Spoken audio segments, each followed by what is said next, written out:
Hello everyone, bringing you a video today contrasting these two.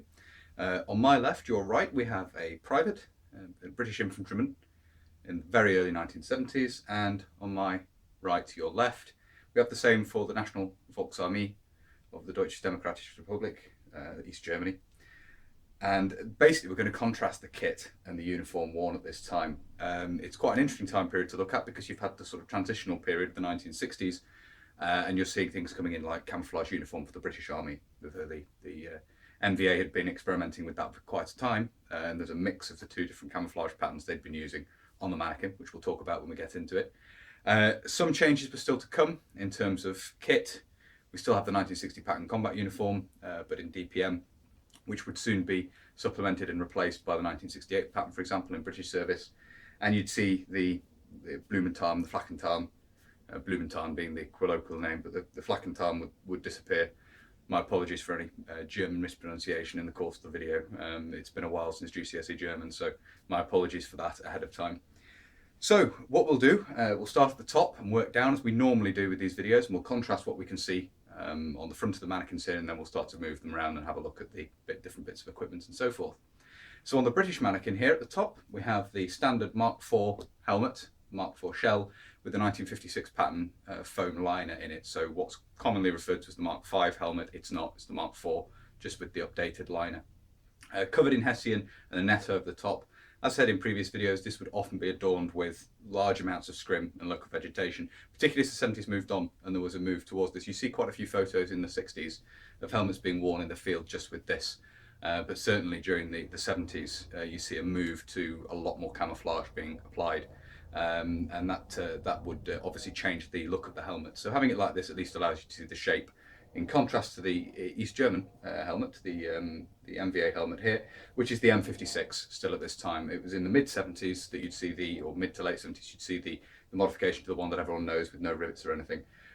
This is an M56 with the rivets still present on the shell. Very good helmet design, excellent shape, excellent protection for a steel helmet. And it has to be said that in testing and so forth, it's proved to be a very good design. And obviously the origin of that is quite interesting in itself, essentially dating back to some degree at least, the elements of the design date back to proposals raised during the Second World War. So an interesting helmet design, lots of information online if you want to read more on that. In terms of the uniform itself, both are wearing essentially combat uniform, although obviously slightly different terminology used by the NVA. We have here the 1960 pattern combat smock on the British mannequin. And this, of course, is the same cut as the second issue 1960 pattern. I've done videos separately on this, looking at the 1960 pattern in olive drab, in OD, or green, and then the DPM version. And this is based on the second version of the green 1960 pattern, made in DPM cloth as something of a stopgap in the early 1970s. And it was issued out to British Army around infantry units primarily as a stopgap to give them a camouflage uniform in the field. In fact, there's a transitional period where you see a lot of troops who don't necessarily need camouflage uniform wearing 1960 pattern, tankies for example, and then you see infantry wearing the DPM.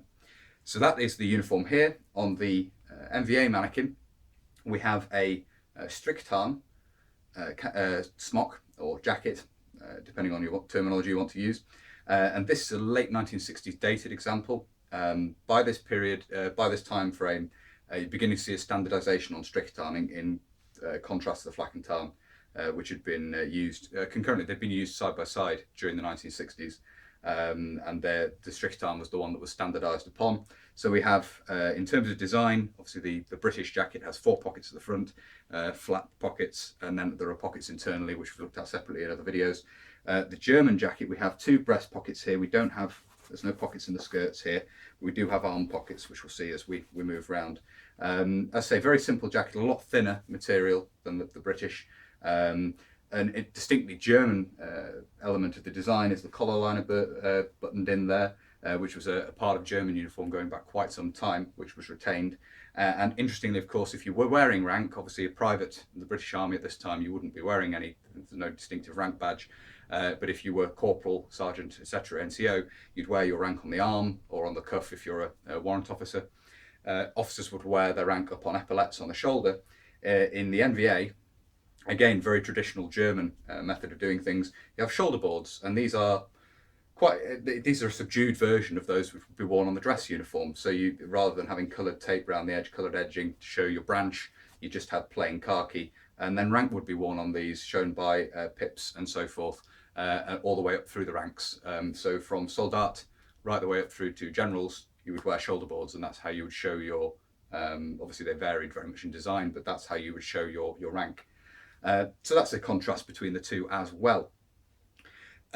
On the chest here, dominating the front of the British mannequin, we have the haversack for the S6. This is a 1960s example, very late 1960s, and this would have been the standard haversack in the early 1970s before the nylon example that people are probably more familiar with came into use. Worn on the chest here, very common to see in period training footage. There are a few clips on YouTube of men running about with these bouncing around on the chest for easy access. And not a very convenient place, particularly if you want to lie prone, but it does seem to have been done. So that's what I've included on the mannequin here. It does mean the respirator is very readily accessible, and obviously it's something you would see in Northern Ireland a lot in 1969 as well. But as I say, in the field, in training in Germany, it seems to have been done quite regularly in the early 1970s. Before, obviously, you see certainly late 70s, the nylon haversack being worn down on the belt out of the way. So that's just, as I say, an element of something I've seen in footage that I've copied here. In contrast, the NVA respirator haversack is down on the hip here, and this is made, as you can see in the flak and tarn material, as I say, colloquially known as bloom and tarn or flower camouflage, because of the blotchy effect, looking a bit like petals, and quite bright colours as well. And this had been the competing camouflage with strict tarn, which was beginning to be phased out at this point, but you still see components in use in the early 70s, certainly. You have a pocket on the side here for the decontamination kit, and then the respirator and everything else is carried in the main compartment. Whereas in contrast, the British carries everything in one compartment on the chest. There's no external compartment to carry the DKP or anything like that, in contrast to the later nylon design. The respirators differ quite significantly. We won't look at them now, just very briefly run over. The S6, of course, has a canister that screws into the facepiece. In contrast, the NVA respirator, of course, you carry the canister in the haversack with a hose running up to what would, in this instance, is the SCHM41 facepiece. And that's what you would, that's the system used, in contrast to having the filter attached to the facepiece. So a difference in thinking there as well. On the web equipment here, we've got a contrast in the way things are done at the front, quite a significant change. We'll be able to talk about the bayonet carriage as we move these round. The ammunition pouches, these are second issue 1958 pattern ammunition pouches on the British mannequin. Obviously you have a magazine pouch, an ammunition pouch on each side, and these are being the second issue, they still only comfortably carry two SLR magazines. Obviously the third issue, which were around at this time, but not everyone had them, would carry a bit more. So you have the carriage on both sides at the front there in the British practice. In the NVA, the NVA equipment, you have a single 4-cell pouch over on the right hand side here, and that carries your 4 magazines for your AKM. I forget the NVA designation, so I apologise for that, but anyway, the AKM. The equipment differs quite significantly. Obviously the 1958 pattern is a development of British practice, of Mills practice, essentially Mills Equipment Company practice. A lot of the fittings and features and so forth, like the buckle, the pockets on the back and use of C-hooks and so forth, is very similar to that which had gone before. A lot of new features as well. We do have quick release tabs and so forth, which had been sort of developed previously. The concept is very different from preceding equipment. You have a solid yoke over the shoulders. I've done videos talking about this in detail, of course, but there are certainly elements of the design which have carried on from previous designs. And as I say, the biggest change really is having a dark green issue set of equipment for all troops, as opposed to the 44 pattern, which had been theatre issue. The 1958 pattern introduces that for all troops, and very much standard at this time. Still some use of 37 pattern by second line troops and so forth, but the vast bulk of the British Army at this point using 1958 pattern in the field. And an up-to-date, though cotton, web equipment.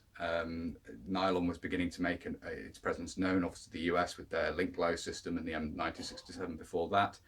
And in some regards, you have to look at the NVA's kit and go, well, at least they've made it out of nylon, which is definitely the way forward.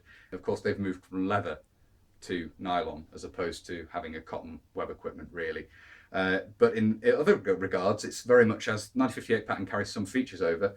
This really just carries on the tradition of German equipment using Y-straps, originally belt loops, but in this case the belt loops are integral to the suspenders. You just loop a strap round the belt and hook it onto this hook here to support the belt. It doesn't clip together. The belt is just supported by loops which are free to move, whereas the 1958 pattern, obviously everything locks together a bit more. A simple square buckle at the front here with a hook behind and a loop on the belt. Again, very much in traditional German style there, with the national emblem on the front of the buckle there, of course. Very similar to the dress buckle, just painted grey. And in that regard, as I say, other than perhaps more of a Soviet inspired way of carrying the ammunition on one side in a 4-cell ammunition pouch there, the rest of the equipment in the way it's supported and the way it goes together is very traditionally German. We will talk about the bayonet briefly now. Obviously on the British one we'll have to move this round to look at the British bayonet. We'll move it around and have a look at the left hand side first so we can compare. We have the bayonet here, the first pattern AKM bayonet in its sheath on the front there, and as I say, just hung from a little leather frog around the front there, carried fairly conveniently, but as I say, again, lying prone, perhaps not the best place, but this is where photographs show it was carried, and it is the specified position for it to be carried. So that's a look at the front of the equipment sets there. As I say, we'll move this around now. We'll have a look at the left-hand side of both. We'll get a better look at the respirator haversack on the NVA mannequin, and we'll have a look at the bayonet carried on the British webbing. Okay, so with the two mannequins moved around, we'll have a look at the left-hand side now, and we've obviously just looked at the bayonet carriage on the NVA equipment. On the British equipment, it's carried on the side of the pouch here, as you can see, and this, of course, is the bayonet for the SLR, the self-loading rifle, the L1A1, standard issue at the time, and that's carried on the side of the pouch here. Next to that, we have the water bottle pouch from the 1958 pattern equipment, which of course contains the plastic cup and bottle of the 1958 pattern set introduced around 1962, as we've talked about in previous videos looking at this equipment set. So that's what we've got on the left-hand side of the mannequin here. You can better perhaps see obviously the respirator blocking at the DPM print there. We have the semicircular reinforcement piece on the elbow there, as I say, a carryover of 1960 pattern combat uniform, just made in DPM, so that feature remains standard. The NVA mannequin here, we will quickly look at the arm detail here. You can see the arm pocket there with the two textured buttons, two textured plastic buttons, and you can see on the design of the cuff there with a little flap, and you actually have a hole you can move the button. These are attached with rings. You can actually move the button along there to tighten the cuff in should you wish to. And this also does have elbow reinforcement. You can see we've got this angled patch on the back of the, well, hopefully you can see it's not broken up too much by the camouflage pattern. You can see the patch on the back of the elbow there for reinforcement. You can also perhaps better see the shoulder boards here, which are literally, as I say, just a subdued version of those which were worn for dress. If we move the arm out of the way, move that around the front in this instance, it'll stay. We can see here the respirator haversack, as I say, made in the flak and tarn camouflage material. Smocks, jackets, trousers have been made of this. The bottle here, which you can see, which we'll probably see a little bit better when we move this around at the back, also has a cover made of this material. Again, this is a transitional period, moving away from the earlier camouflage pattern, and obviously from a time period when both of these have been used. We're now moving to a period where strict tarn's going to be standardised, but you still have plenty of kit made in this camouflage material, and obviously waste not, want not, it's going to be issued out until it's worn out. So we have here elements of older pieces of equipment still in use. The bottle itself is a plastic canteen inside the cover with a metal cup on top. As I say, we'll move these around now and we'll have a look at the back, and you'll be able to see that a little bit more clearly, I hope. So looking at the back of the two equipment sets here, we can see, just talking a little bit more about the bottle, which we hadn't finished talking about. We have, as I say, a plastic bottle. You can see it's squishy, and inside a cover made of the same flak and tarn material that the haversack is made of for the respirator. And then we have on top of that an aluminium cup. And again, this is a very traditional German way of doing things, just brought up a bit to date with obviously a plastic canteen in place of the materials that aluminium and so forth had been made of previously, which had had felt covers and so forth. It's just a slightly updated version of that, changed the shape and so forth, but the principle is the same. You have a faux leather strap around there, and it just clips onto the belt. It does also have a snap hook on the back, this earlier design, to allow it to be hooked onto the bread bag, which had really dropped out of use certainly with the NVA by this point, though I think the KDA, the Kampfgruppe, were still using them, but the NVA had dropped their use. In contrast, at the back here on the British kit, of course, we have the kidney pouches, the rear pouches for the 1958 pattern equipment to carry essentially a subsistence load, rations, spare socks, that sort of thing, mess tins. And underneath, as I say, this is worn very much in prescribed manner. Underneath that, we have the cape carrier. And in this, we still have the 1962 pattern poncho, made, of course, of sort of rubberized material, as opposed to the slightly later, or coming into service around this time, around 1972, is the poncho lightweight, the nylon poncho, which would replace this, of course. Worn in the prescribed manner. At this time, it's still not uncommon to see it being worn in the prescribed manner with the cape carrier down low. But throughout the 70s, you'd begin to see change and obviously customization and so forth. And this, one of the main things that was done was to move this up on top of the kidney pouches. But it's still common to see it worn in the prescribed manner, according to the fitting instructions in the early 70s. And that's what we have here. Obviously, a fairly stripped down load for armoured infantry who only need to carry a small amount of their own kit with them. And indeed, it could be stripped down even further if need be. In contrast, of course, on the NVA mannequin here, we have even less in terms of carriage of personal items and so forth. You could, of course, carry this jungle pack using the system. You tilt this forward slightly, you have D-rings at the top, which the pack will clip onto, and these straps coming round from the front here, which the lower part of the pack will clip onto. It can be done, rarely done. You do see photographs of it occasionally, but in training and so forth, the NVA really took to the armoured infantry idea in a big way, and as such carrying a fighting load, which is very traditionally German. Again, if you actually look at the loads that have been carried during the Second World War, you do have packs and so forth, they do exist, but generally speaking the soldiers' personal items are carried on horse-drawn, in the Second World War period, horse-drawn unit transport, and obviously then in the armoured infantry role, you're never going to be fighting far from your APC is the idea. So the carriage of personal items, your personal kit, rations and so forth is not really necessary. The NVA is carrying a lot less as a rule. Although obviously you could also see the British kit stripped down even further as well. The rear pouches and so forth are removable.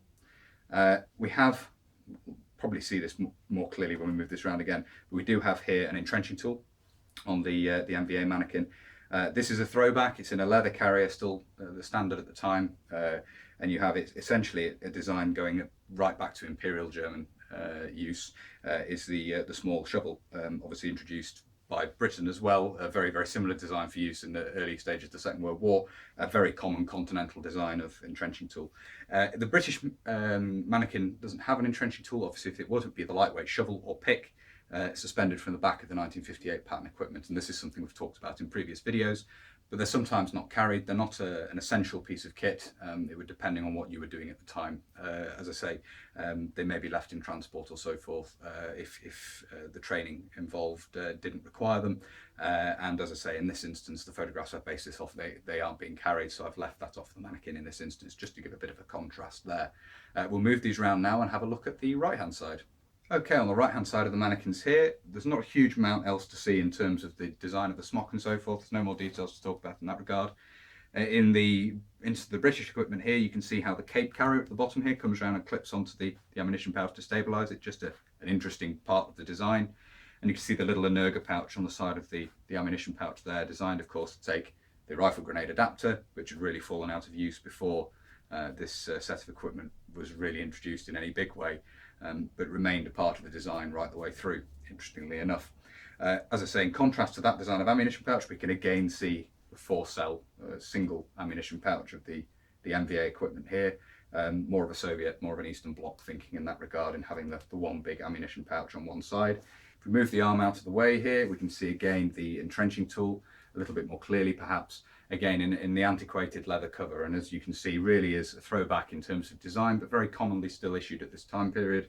It would be recognisable to troops from the Great War and earlier, German troops in the Great War and earlier, a very common design to Europe as well, through the late Victorian era, but still in use at this time by the NVA.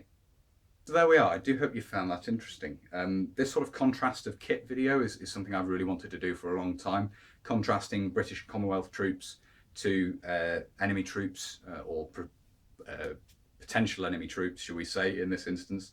the other side of the coin anyway, the other side of the Iron Curtain. It's something I would ideally like to take back further through time, but obviously that's a big project. It may come up in the future, but we'll see how the next few years go. But obviously, NVA kit was still relatively easy to get hold of for not too much outlay. And I find it quite interesting to see, I suppose, contrast the two methods of doing things, particularly contrasting Eastern Bloc and NATO. Methods of doing things, I think, would be the best way of saying it, is interesting, the ethos behind their equipment sets and so forth. And obviously seeing where the German tradition is carried through as it is with British equipment as well is interesting. In terms of the design of this, it's quite antiquated, but obviously made of modern materials. So interesting in that regard as well. And I have to say that I'm a big fan of flak and tie. It's one of my favourite camouflage patterns. Something for a future video, perhaps talking about camouflage. So getting some of this kit together has been quite nice because I just like that visually, the camouflage pattern itself. But as I say, the big thing is contrasting the two, and that's really what I wanted to do, as well as contrasting, obviously, British and US and so forth. Contrasting two sides of the Iron Curtain is something I've wanted to do for a while, so it's really good to be able to do this video. If you found it interesting and you'd like to see more from the channel, and hopefully there will be more of this sort of thing going forward, please do consider subscribing if you haven't already. Of course, if you hit the little notification button, the little bell down below beside the subscribe button, you'll be alerted when I upload future videos. If you really like my uploads and you'd like to support the channel, you can do. There's both a Patreon and a PayPal link down below, and as ever, a massive thank you to those who support the channel through those two methods. It's incredibly gratifying, and thank you very much indeed for that. Really is appreciated. The channel is also active on social media as well, of course, to basically updates and things on what's going on there. Obviously the event season is going to be a little bit shaky this year, I think. Already is proving to be, but we'll have to see what happens. But there'll be updates on there of what's going on. When events are back on and things, I tend to post on there where I'm going. So if you want to meet up and say hi, you can do. We've got Instagram, Facebook and Twitter linked down below. And also if you want to contact me but you don't really use social media, there is also an email address down below as well, which you can contact me on. I check the inbox fairly regularly, so it's a good place to get in touch, drop photos, things like that, should you wish to. But that's everything I wanted to cover in this video. So until next time, bye for now.